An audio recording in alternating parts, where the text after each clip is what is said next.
time. And now I have to go back to my, oh, I'm on the wrong way. Okay, this is officially Modules for Littles. Obviously, we will be talking more about through an elementary lens. So if you are looking for a secondary session, I will not be offended if you hop out. But modules obviously provide just an easy way for teachers to organize content and allow a workflow for your students that is hopefully intuitive. It has some next buttons involved that allow students to work through content in a way that hopefully it makes sense and is allowing you to curate content in a way that students can move through it in a logical way. So I am Carrie Gardner. I work in the Blue Valley School District as a blended learning district coordinator. We are located in Overland Park, Kansas. I started off as an art teacher, an elementary art teacher, and then moved into a coaching role and now into this role. So that's just kind of a little about me and where my background is. We started using Canvas 3 years ago in my district, and I was, part of, the team that helped teachers implement that. And our elementary teachers just really started using it last year for standards-based grading. And now, obviously with remote learning, they are using it a lot more than we did last year. So that's kind of where we are at in our adoption of Canvas. So I love using modules. And if I'm being completely honest, when I first started using Canvas, I didn't really understand modules. I didn't really see the point of them. I didn't really understand how to use them. And then once I started using them, I don't see myself ever going back to not using them. I like to think of modules as a file folder. So think of your old school file cabinet. The file cabinet itself is your course. And then within that course, you have those file folders. And then I always, kind of kept all of the resources that I need for my lesson sort of within a file folder for that lesson.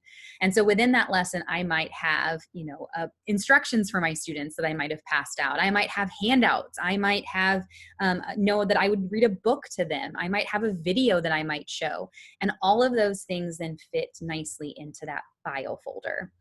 And the best part about modules is, I don't know about you guys, but sometimes that file folder would get to be a disaster of a mess. So what's nice about Canvas is it keeps that file folder neatly organized, and you can easily move stuff around if you want, but it keeps it in nice order for my students to go through rather than, it all getting just all crazy and wonky. So any questions before I get started, just kind of about what a module is? And again, I'd love for people to, unmute themselves at any time, ask questions, but any questions before I kind of jump into my actual Canvas course? Okay. Oh, I don't know why this is not working the way I want it to. So one of the ways that I feel like modules can really work well for littles is by adding visuals. And so I use my emoji keyboard to do that. And I will show you guys once I'm in my Canvas course how to use emojis to kind of make your modules maybe make a little more sense for your younger students. I also link to the very first page. Again, I'll show that when we're in Canvas, but for me, linking to the very first page basically kind of hides the back end of my planning for my students and just jumps them right into the module. Most people try to link just to the module itself. And when you do that, it actually takes students to the entire module view, which can be overwhelming for a younger student. So I like to link just straight to the first page. It still gives them the module navigations, but it kind of, again, hides that back end planning for my students, and it just gets them right into the content where they need to be. And then I will warn you, when you start to think about modules and how many modules you might have in a school year, in a semester, in a quarter, it can start to be a little overwhelming. The example I'm going to show you, I have set a module up for a week for each of my 2 subject blocks. So for ILET, we do an integrated literacy in my school district. So my students have an ILET block, and they also have a math block. So I have set up a module a week for that. But thinking about a quarter, that would be 9 modules. And then in a semester, obviously you can see how you're going to end up with a lot of modules, and that can be overwhelming for you, but also for your students. So I recommend that when you're not using a module with students, that you unpublish it. That will hide everything in that module for your students, so that is a little less overwhelming for them. and for you too. So those are kind of 3 recommendations I have for when using modules with littles. So I'm now going to hop into my Canvas course so we can actually look at what that looks like live, but I'm going to pause here to see if there's any questions before I get started. Okay, all right, so this is my homepage. Again, I talked about how we have the 2 blocks of our integrated literacy and our math, and then we also have SEL, which I talked a little bit more about SEL in my last session. For this one, I'm going to look at actually our math. So I have created this module, and like I said, I like for it to link to the very first page of the module. So when I click this, it's not going to look like anything. It's just going to look like a page, but I just want to kind of show you what that looks like. So when I click on math, it takes me, what I like to do is a weekly overview. So you can see I've got Monday, and this is just, actually, this is just a placeholder. These are not real things yet. So, obviously I would outline my objectives. Then I have sort of the lesson outline. This could be more than 2 things. It could just be 1 thing. It's kind of whatever is going to actually be inside that lesson. And then I have an assignment for them to complete. So essentially, this page is my module view for my students. So this basically outlines what they will do all week. And you'll see I have that next button in the module because this page is in a module. I get that nice next button. And these are actually buttons as well. So when my students click on this on Tuesday, they can still see the Monday content. So maybe there's something they needed to finish from Monday. They could go back and do that. Or they could go ahead and click on Tuesday and jump to Tuesday. So this is what it looks like for my students. But I want to show you now what it looks like for me when I'm planning that. So now I am going to jump over to the module view so you can see what that looks like.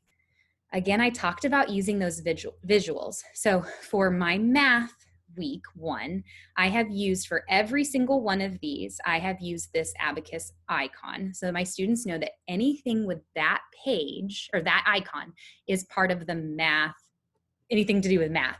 For reading, you'll see for ILET, I have books. So again, that's a visual for my students to know like, oh, if I see this, I know I'm working on math. If I see this, I know I'm working on ILET. And that way they can also tell all of these things go together. Now, this is not a view that my students will likely see. Again, this is more for my planning purposes. So you can see here, I've got that weekly overview page that I just showed you. So when I click on that, you'll see it's that page that we just looked at. Now, like I said, basically everything that's outlined on that page is in this module. So I also have a daily overview. So this is their Monday overview. When they click on that, basically it's exactly what was on the weekly overview, but just now on a daily page. The reason why I put this in here, it might seem slightly redundant, but when my student clicks through the module, and again, these are just placeholders, but this might be a watch this activity for them. So maybe it's a video I want them to watch. Then maybe this is something that they're going to read, and then it will take them to the assignment. But if they keep going with that next button, it's going to take them to Tuesday. And so now they see, oh, this is Tuesday. I know I'm at a stopping point for the day. So that's why I've added in those daily overviews. So that way my students know I can put it all in one module. You could structure it if you wanted to with a daily module. That just for me as a teacher seemed super overwhelming. So instead I did do a full weekly module, but I added these kind of visuals within the module so my students would have natural stopping points. I'm going to stop there. Are there any questions about how I've structured that? Okay, so I'm going to go back to my module view. So again, I have this weekly overview, but then I have daily overviews as well.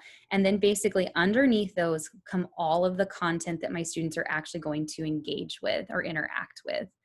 I try to use, again, visuals for my students. So anytime I'm going to have them watch a video or watch something, then I'm going to use these eyes. Anytime they're going to read something, which I should have used a different one because I use the books for my ILET unit as well, but they are going to read something.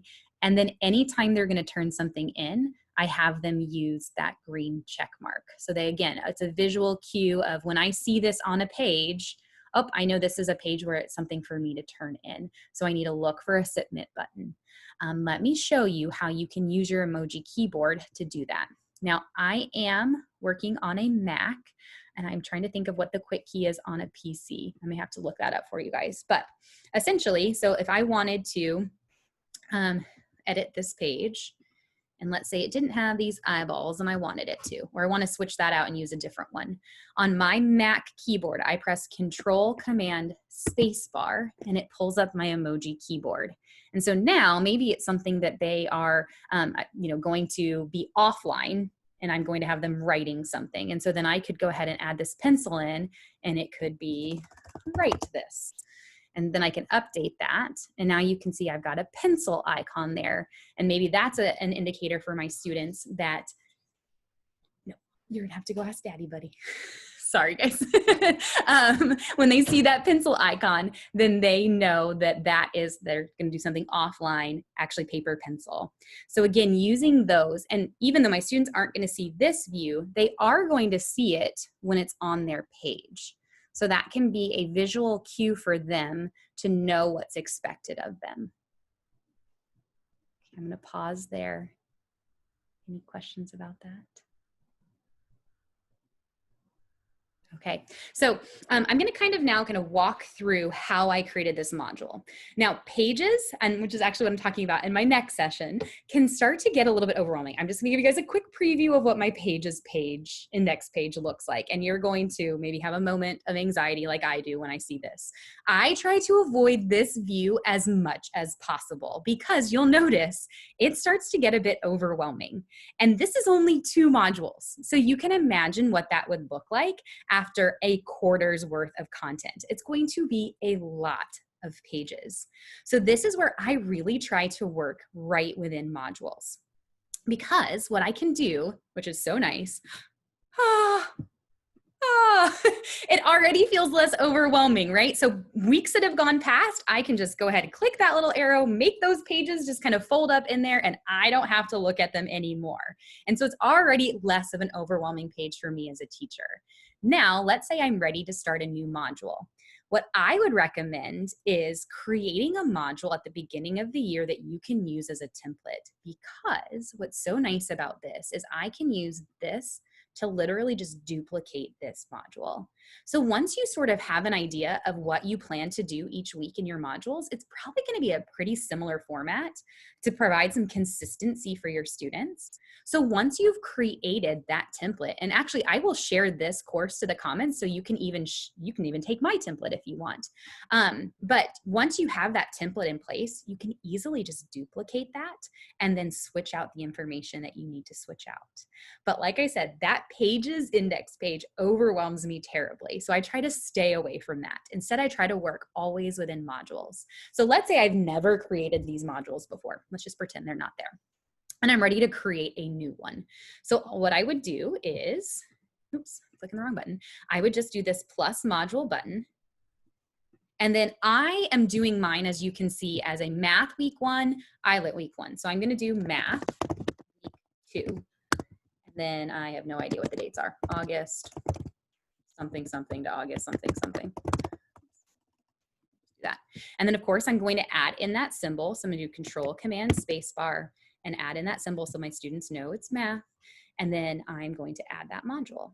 It automatically adds it at the bottom, but if I want to move it to the top, oops, I can easily just drag it right up there. And now I'm ready to add stuff to it. Now you can add stuff you've already created. So I could add pages that I've already done, or I can start fresh. And this is where, again, I try to avoid that pages index page. So I try to just build right within the module. So when I need to add a new page, I would click the plus button, and then I would drop down to page. And then from here, I would just click on new page. And then this is where I can, again, add an emoji. So for math, I can do math weekly overview week 2, and then just add that. Now there's currently nothing on this page, but at least I know that that is where I want my module to start. That is providing me a space to now work in to begin adding content to that page. I also know that now I want to do my Monday overview. So I'm going to go ahead and do my plus sign. I have structured this in a way which, so this is kind of nice. It actually keeps the old page name. So now I can just go ahead and leave that emoji there. But what I've been doing is I've been doing the week and then the subject. And then I do Monday overview. And then I add that item. Now I'm going to add in the actual, like where I'm going to put my content. So these are going to be content pages. So again, just a new page. And this time I've already got my 2M there. And this is going to be a watch this. And then I'm going to add that item. Now, I, as the teacher, this is more for me than it is for my students, but I know that that watch this kind of falls under the umbrella of Monday. So I'm going to go ahead and indent it one level, kind of like you would in like a college syllabus. But here now it kind of falls underneath my Monday overview. Now, what's nice is I could just continue now to like duplicate these things. I could duplicate this and then change that to, T and then Tuesday overview, or I can continue just to add new pages. It's totally up to you how you do that.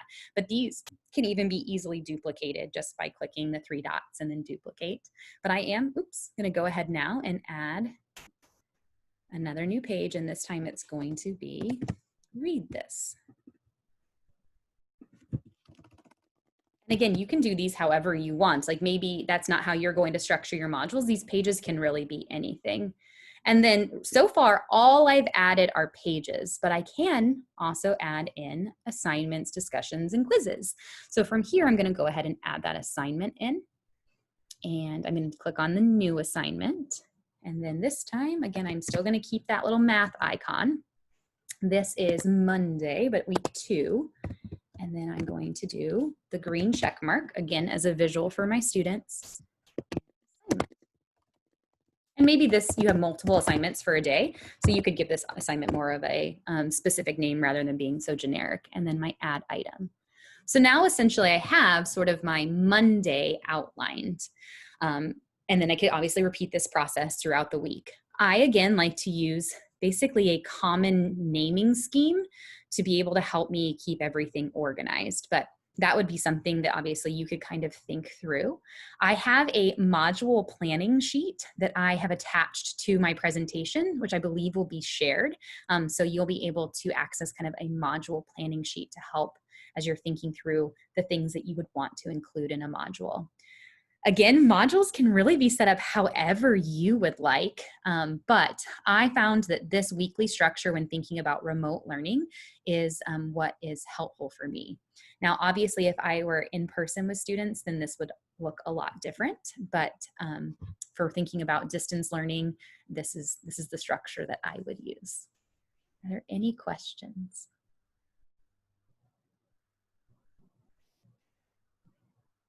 Nothing? You guys are making it too easy on me. I should hide this. Okay, I'm gonna hop back in then to my presentation. So again, we talked about really making things visual using those emojis. Oh, let me show you if I don't link to the first page on my, oops, sorry guys, escape. If I don't link to the first page, what that looks like. So if I go back to my home screen, and what's nice about this is I know a lot of teachers have thought about using a Monday button, a Tuesday, Wednesday, Thursday, Friday button. That means then you have to really link that. Oh, Miriam, raise your hand. Miriam, you have a question? Maybe you did it on accident? I got excited. I thought someone had a question. If you do, feel free to. Oh, good. I was muted. I'm sorry. No, you're fine. Are there ever any issues with copyright issues, like if you're using other materials, or are you allowed to use other materials like from your regular? Does that make sense? Yeah. Well, like in the sense of like what you put on the page. Right. Obviously, like normal copyright rules would apply. Yes. But like if your district has purchased an anchor resource or curriculum to use, then obviously those resources could absolutely be used. Yeah. Okay. Obviously. All right. Thank you. Check with your district people to Carrie Gardner said, but yeah, I would double check that. But as like we use Envision and we use Benchmark, and we can pull all of those things into our Canvas courses to use with students. Yep. Okay, thank you. Yeah, no, good question. So like I was saying, a lot of teachers, want to use like a Monday, Tuesday, Wednesday, Thursday, Friday button for their students. And I recommend against that only for your own sanity, because if you put a Monday button, you have to relink that. You have to relink 5 buttons, where when I use these just like one button for the subject area, or you can even have a get started button if you wanted to, but this links them right to a week's worth of content. And again, when we think about our students and what they might need, there may be like, they can't get their stuff done on Monday. Maybe mom and dad are having to work that day and they can't help, be over their shoulder, making sure they get work done. And so when they come on Tuesday, they've got all the stuff from Monday to do. And it can be a little bit tricky then if they have to but it's Tuesday, but I'm clicking on the Monday button, where this at least lays out everything for them for the entire week. And then as the teacher, you only have to relink one thing at the beginning or end of this week. For next week, you would just then link to the week 2 overview page, which I'm going to show you how to do right now. So let me show you what it looks like if I just link to the module. So I'm going to go ahead and edit this page. And again, I apologize, I am using the new Rich Content Editor. So if you were using the old Rich Content Editor, it looks a little bit different. You would see all of your like modules and links and stuff over here on this side of the screen. So when I scroll down and I select this math button, I'm gonna start by removing the link. And then from here, I click on my link and I click course link. Now, a lot of people intuitively think, oh, it's linking to a module, I wanna link to a module. So when I click here and I select that week 2, and I'm gonna save this.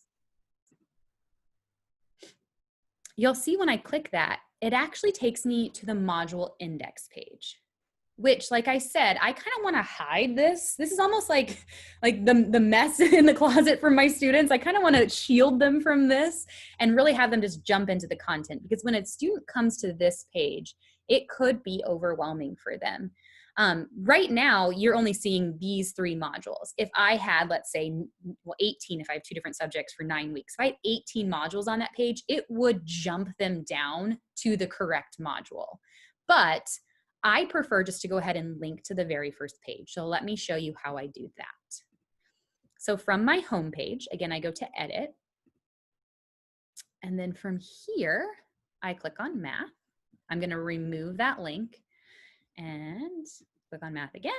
And this time I'm going to do a course link. Like I said, if you're working in the old Rich Content Editor, this is basically a static thing on your page, where I basically have to like tell it to come up. So now instead of doing module, I'm going to drop down from my pages. And again, this is where it gets a little bit scary, but I, again, try to use a naming scheme that works for me so I know how to quickly get to what I'm looking for. So I'm looking for my math weekly overview for week 2, and here it is. So now I'm going to go ahead and click on that and click save. Now, it appears that I've just linked to a page, but because that page is in a module, when I click on it, I'm going to get that next button. So now my students could go ahead, and this is the module that I just created live with you guys. So now they have the Monday overview. Again, I still have to add content to these pages, but they're already in the module ready for me to go. So even as I have basically thought through what I wanted in that module, as the teacher, I've now linked it from my home page.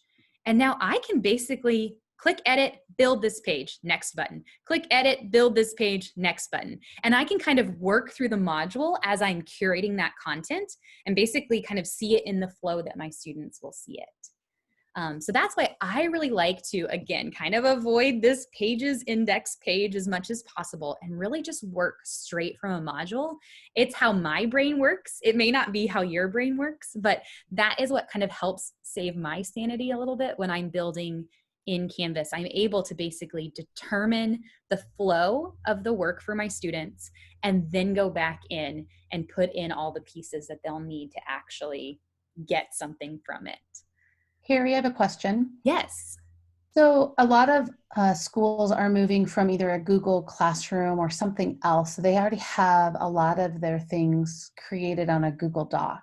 Yeah. And as I build a module, can I just copy from a Google Doc and paste it into, and will the links work? Yeah, you don't even have to do that. So that is what is so nice about Canvas, is it really does talk so nicely with Google.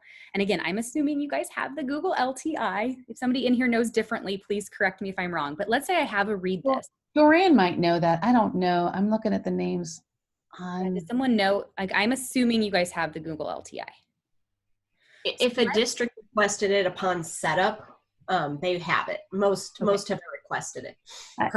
I'm almost positive all of ours have it too. Perfect. If they don't, and you're in here, I would maybe ask your district person, because Canvas and Google really talk so nicely, and especially if you're coming from Google Classroom, you can still use all of that stuff. So let's say on this read this page, I want my students to read something that I have curated in either a Google Slides or a Google Doc. I'm going to go ahead and click Edit. I'm going to hop into my rich content editor and make sure my cursor is where I want it. And then I have these 3 dots here that I can drop down, and then I want this plugin. If you're using the old rich content editor, I believe the Google icon is already there, or you might see a V, a blue V, that will have your external tools or apps in it. So I'm going to click on my plugin. I'm going to select Google Apps. And then the very first time you do this, you do have to authorize it and basically kind of like sync up your Google with Canvas. But once you've done that, I am able to access everything in my Google Drive. So now from here, I can, let's see what I have. Like, what is in my thing that I could use? Okay, so this is a Q&A that we did in our Facebook group. So I could literally just go ahead and click this, click embed, and it's going to put that Google Doc right onto that Canvas page. With a Google Doc, my students are not able to actually interact with this unless I change my share settings. So it defaults to just kind of being a preview of that Google Doc. But if I change my share settings to like anyone can edit, we could actually all be interacting on this Google Doc right here within Canvas. So let me click Save so you can see what that looks like.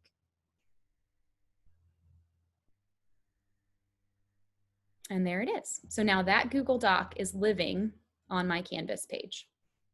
You can do the same thing with Google Slides. With Google Slides, it does put it in present mode. So when you embed it onto a page, it automatically puts it into into present mode.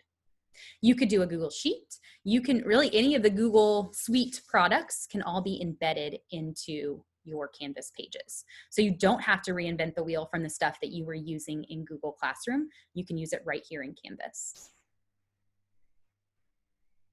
Any questions about that? Thanks, Carrie. Yeah, no, great question. I'm glad we went off on that little little tangent, because that's a good one. Okay, let me hop back over to my presentation and see where I'm at. Okay, so this is also how you'd put a Bitmoji classroom in there. If you've created a Bitmoji slide and then you have it set in present mode, everything behind the scenes is already, the sharing settings is already working, and then they can just do those little clicks. Absolutely. But again, anything that you create links with in Google, so let's say you are doing like a HyperDoc. So you could embed a HyperDoc right into Canvas, but just know that those links are going to open in a new tab, which isn't a bad thing. It's just something to be aware of. So whenever you link directly in Canvas, it acknowledges external links and will link those or open those in a new tab. But if it's a course link, then it will open right in Canvas. It reads though everything in Google as an external link, so those open in new tabs. Again, so just some other tips when thinking about modules is just to structure your homepage so students can easily navigate. And now I'm starting to forget what I said in my last session, what I said in this one, but I'll just make sure to say it again. I try to think of like a 3-click rule. So for me, when I'm thinking about how my students are going to get to something, I don't want them really to go deeper than 3 clicks. If they can't get to what I need them to get to within 3 clicks, then they're lost down a rabbit hole and I may not get them back. So that's kind of my rule. But you might just kind of think about how you want to structure that homepage that's not only easy for your students, but it's also something easy for you to maintain. So going back to those, if you have a day of the week button, that's going to be a lot more work on you as a teacher at the end of the week to relink all of those. So just kind of something to think about. And then again, kind of thinking about creating that overview so students know what to expect each day. I think, and there's another session about like the 5 essential questions. And this is one of those, like, how will your students know what you need them to do? And that overview is just a great way for students to be able to see what they need to do. And then I use kind of those graphic pages, the one like the daily overview. So when my student is working through Monday and then all of a sudden they get to Tuesday, they know like, oop, I'm done. Like it's Tuesday stuff. I don't need to do that. But another thing that I forgot to say is I also use a stop sign page at the end of my modules. So the tricky part about modules is if you have more than one module published, oh gosh, it's 11 o'clock. I will talk fast.